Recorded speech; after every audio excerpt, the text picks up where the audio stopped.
come the political ads, truth-testing two commercials that tell very different stories about Colorado's most endangered congresswoman and her record on immigration. Yadira Caraveo knows how broken immigration is, just like we do. And Yadira Caraveo is responsible for it all. The prosecution rests its case against the King Soopers shooter, with a psychologist testifying he was not insane. The state patrol pushes back on a far-right conspiracy theory about the ambush of a state trooper. And next viewers have questions about a bridge to nowhere in Denver. Go out there to get an answer tonight on Next. The attack ads are already airing in Colorado's closest congressional race. That's the 8th District, Thornton, up to Weld County. Democratic Congresswoman Yadira Caraveo went from being a hardcore progressive on immigration to now voting with Republicans to condemn the Biden administration for border issues. That hasn't stopped Republican Gabe Evans from blaming her anyway. Politics guy Marshall Zellinger has the Truth Test 2-pack. Our border is a mess. And we're dealing with the consequences. Drugs and crime are flowing into our community. And Yadira Caraveo is responsible for it all. That's not just bullshit. It comes with a bow. Congresswoman Yadira Caraveo, with her one vote, is not solely responsible for any action.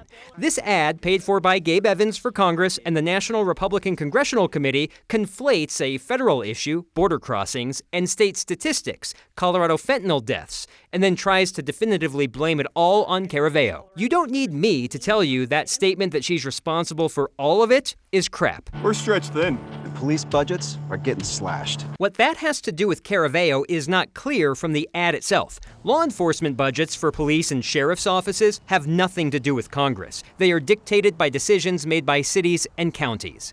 Now let's look at the Caraveo ad. Yadira Caraveo knows how broken immigration is, just like we do. The ad from Caraveo's campaign features a Democrat talking in support of her, Adams County Sheriff Gene Claps. It's why she worked with Republicans to fund over 20,000 Border Patrol agents and crack down on cartels. It's true she voted with 100 Republicans on a bill that funded Homeland Security, as well as the Department of Defense and the State Department. That bill had more Democratic votes than Republican. It included funding for 2,000 additional Border Patrol agents to get the staffing up to 22,000. Colorado Republican Congressman Doug Lamborn voted in favor of the bill, but then Congressman Ken Buck and Congresswoman Lauren Boebert voted against. She even broke with her own party to back tougher fentanyl penalties. Yes and no. In Congress last year, Caraveo did vote for the HALT Fentanyl Act, which would classify fentanyl similar to heroin, ecstasy, and marijuana, with mandatory minimum prison sentences.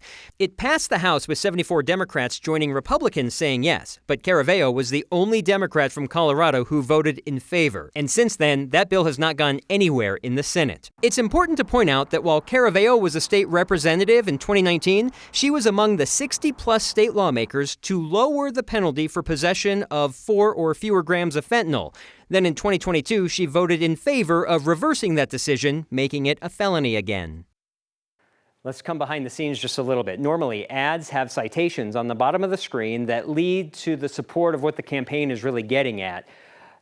These didn't have that on either ad. There was no supporting information that said, look at this bill or look at this vote. I always ask the campaigns, Kyle, for their supporting information. Sure. So I can see, okay, maybe they said something that is clear that maybe I missed somewhere along the way. But because they didn't put those citations on screen, we can just call BS where it lies and leave it at that. Because if they wanted the voters to know more, they would have put it in the ad. Everything else, like just because it's for my eyes, doesn't seem very fair that the voters get to see this ad. Yeah. Not as many voters maybe get to see what I'm saying. So we just leave it at BS. It's interesting the amount of money that's flowed into this race already from both sides. Both sides view this as a winnable race, one of probably about like 20 or 25 in the House around the country. And Evans and Caraveo are going to debate here on October 8th. Right here. Right here. They're going to debate right here on October 8th. There's a lot to talk about. Something tells me immigration will be front of mind. I'll probably have to start writing some questions on it. You should get after that. Marshall, thank you. The acting director of the Secret Service says the agency's protective measures are working, saying that after a second failed assassination plot against former President Donald Trump in just 2 months.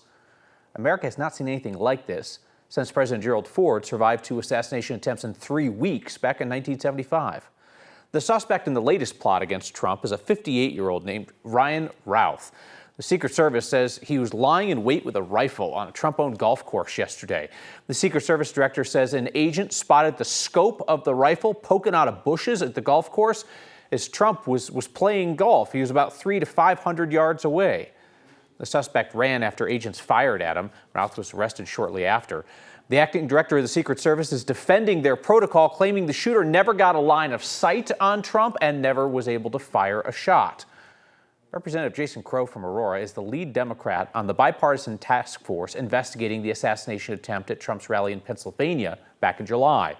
Crow says they've already identified several security failures at that rally, and the task force in the House now wants a briefing on this weekend's plot.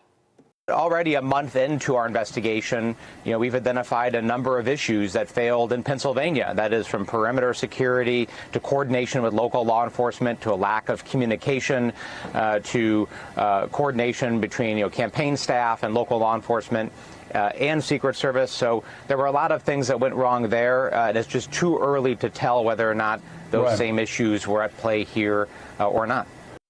Trump is again blaming President Joe Biden and Vice President Kamala Harris directly. Trump saying without evidence, quote, "Their rhetoric is causing me to be shot at when I am the one who's going to save the country and they are the ones destroying the country." Both Biden and Harris have condemned the assassination plot, and the Secret Service insists that Trump has, quote, "the highest level of protection." Prosecutors have concluded their case against the man who shot and killed 10 people at the King Soopers in Boulder more than 3 years ago. Today, the jury heard from a psychologist who said that the shooter was legally sane at the time of the shooting. The shooters pleaded not guilty by reason of insanity. Prosecutors are trying to prove that he was sane, which requires two things: that he knew right from wrong and that he acted with intent. Today, prosecutors played clips from a videotaped interview he did with a psychologist. A different psychologist also interviewed the shooter. That person testified today, reiterating that he was legally sane. There's nothing particularly delusional about them. There's nothing about voices associated with his actions, especially once the shooting begins. So it makes me feel like we didn't miss anything. Into the trial, prosecutors wrapped up their case today after calling 4 witnesses. Defense attorneys then called their first witness, a psychiatrist at the state hospital who treated the shooter. The defense will continue its case tomorrow. Somebody called police on a gathering of Hispanic men at a car club meetup in Arvada yesterday, claiming that they were Venezuelans taking over a park, firing guns, and starting a fire. The Adams County Sheriff's Office says none of that was true. The false claim also circulated on social media, with a woman saying that she had called the sheriff's office 4 times about what she thought was going on at Clear Creek Valley Park, just north of I-76 off Lowell Boulevard. The Adams County Sheriff's Office says it sent deputies to check out this Venezuelan gang park takeover thing. They found the car club and somebody with a Mexican flag. No issues or criminal behavior. Community advocates have spoken out about the danger to the Venezuelan community in Colorado and to Hispanic Coloradans in general from the Venezuelan gang takeover claims, which are being repeated by Republicans clear up to former President Donald Trump. The Colorado State Patrol continues to knock down false claims from conservative influencers that the man who ambushed a state trooper last weekend is a Venezuelan gang member. That conspiracy, started by an anonymous far-right social media account, was amplified by the former Republican gubernatorial candidate Heidi Ganahl. A CSP spokesperson says the agency still is not entirely certain why Corporal Ty Simcox was ambushed while he was in his patrol car on Highway 36 last week. They say that the shooter, identified as 32-year-old Victor De Santiago, may have seen Simcox's patrol car parked along the median as just a target of opportunity to go after a law enforcement officer. De Santiago fired multiple shots into the cruiser, hitting the trooper in the arm. Simcox then returned fire and killed De Santiago. The Adams County coroner did not immediately identify De Santiago, and that led to conspiracy theorists claiming without evidence that he was a member of the Venezuelan gang Tren de Aragua, and also that Democratic Governor Jared Polis was somehow covering up what really happened.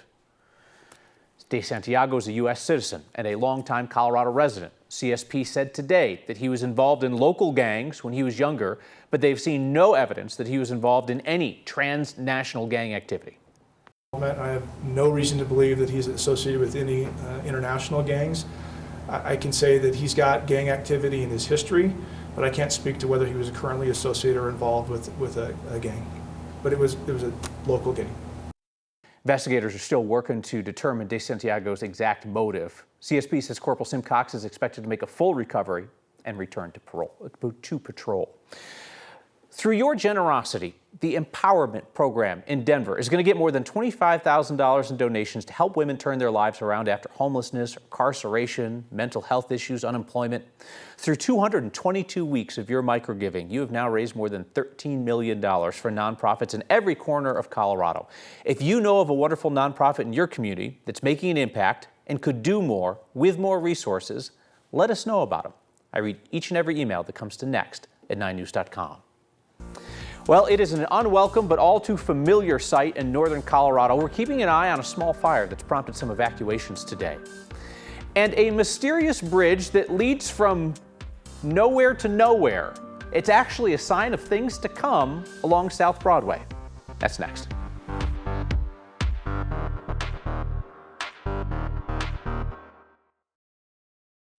Dozens of students in Boulder need to find somewhere else to sleep tonight. They got the word this afternoon the city's shutting down their apartment building for code violations. The city says the owners of Ash House, formerly Marpa House on University Hill, put in a bunch of extra bedrooms without the city's approval. This is a privately owned off-campus housing. The city says about 60 students will temporarily need a new place to live, and at least 13 will need to find permanent new housing. The city says the building was approved for 16 three-bedroom units, and after the inspection, the owners added 15 new bedrooms without permits. Nobody can live there till the owners get that building back in compliance. There are Coloradans out of their homes up north tonight as a wildfire grows in Larimer County. The Pearl Fire was first spotted this morning near Crystal Lakes. It's burned about 140 acres, no containment yet. The Larimer County Sheriff's Office ordered mandatory evacuations for the area in red. That is Crystal Lake south of Black Mountain and north of Lake Erie, Pooter Canyon Road on the south side of Black Mountain and west towards County Road 103, and north of Black Mountain to the Wyoming line. The little area there in yellow is a voluntary evacuation order around Lake Erie and Mitchell Ditch. There's an evacuation center at Livermore Community Hall, and that'll close at 6:30. An overnight shelter is going to open up at Cash Laputer Middle School in LaPorte. And if folks have large animals they need to move, those can go to the ranch in Loveland on Arena Circle. Bringing meteorologist Corey Reppenhagen. You know, we had a couple of fire-free weeks there after kind of, that high-intensity period, but certainly not out of the woods for summer-like heat. Not out of the woods, especially with all the beetle kill that's up in northern Larimer County, and the winds are going to be an issue for firefighting tomorrow. There will be a point where they likely will not be able to use aviation assets at all for several hours as the winds are going to kick up pretty strong tomorrow. We have a very unusual severe weather risk for the middle of September. This area shaded in the yellow, we're looking for some large hail and damaging winds, but on the Front Range, I don't think we're going to get much hail at all, maybe some small pea-size hail, but even Larimer County is included in this, and we could get 60 to 70 mile-per-hour winds. So we have a potential weather impact day for tomorrow. There will be a storm front that'll move across the entire state from west to east, bringing 60 to 70 mile-per-hour gusts, at least isolated in spots, and that will include the Front Range foothills, and Front Range mountains. Look for that between 2 and 6 p.m. here on the Front Range. It's kind of trending towards the earlier part of that window as you look at Futurecast here. Very organized storm front being shown here. It'll start on the western slope about sunrise and move all the way across. Watch out for that impact here along the Front Range here right after the 1:30, 2 o'clock hour, and it moves across, creating at least isolated 60 to 70 mile-per-hour winds, and it carries all the way towards the eastern plains. So you see the impacts here on the 7-day forecast. The orange outline there, that's kind of a new thing that the 9 News Weather Impact Team will do to let you know of some potential impacts coming down the stream. And then look at the impacts from our next storm system, which will bring us into a very fall-like weather pattern starting on the weekend. May have the byproduct of alienating climbers from the wilderness community. Colorado's climbers find themselves up against a proposal that could limit access to the state's most popular peaks. And in a neighborhood of Denver seeing a lot of new development, there is a bridge from nothing to nowhere. We have an explanation next.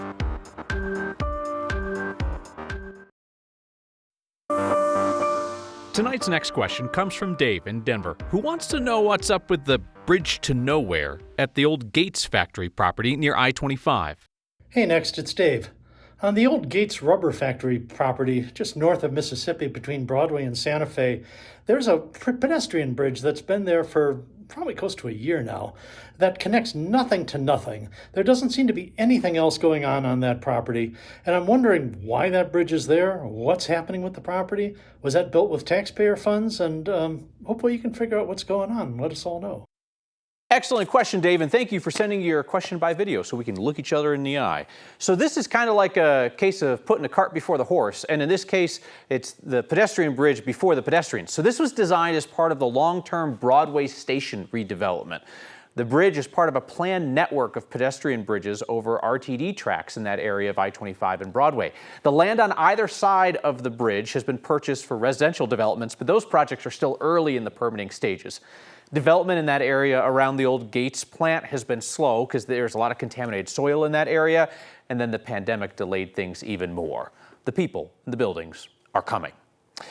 Colorado's state legislators and climbing advocates, Colorado's federal legislators and climbing advocates are scrambling to head off federal regulations that could disrupt the state's outdoor recreation industry. National Park Service and the Forest Service are looking at a proposal that would restrict the use of what are called fixed anchors in federally designated wilderness. Fixed anchors are the bolts that you'll sometimes see drilled into rock faces. Climbers use them to get up and down safely. The new proposal would require all fixed anchors, even ones that are already installed, to go through a lengthy review process or be removed. Democratic Senator John Hickenlooper is one of several senators now calling on the Park Service to reconsider. In a letter this month, they said it would hurt the park's budgets and could put climbers at risk. Climbing advocates say the proposal would take some of the country's most popular climbing routes and just shut them off. On Rocky Mountain National Park, it would be impossible to get down off of many of the rock climbs without leaving something at the top through which you could thread your rope and rappel down to the bottom again. So this policy would essentially fundamentally prohibit all of those routes until they were provided an administrative exception. Hickenlooper and Democratic Representative Joe Neguse have put together a bill that would allow those fixed anchors to continue to be used by climbers. It's passed through the House, but it's currently held up in the Senate. The most Colorado thing we've seen today would leave me seriously winded. We will have that and your feedback, thank you, next.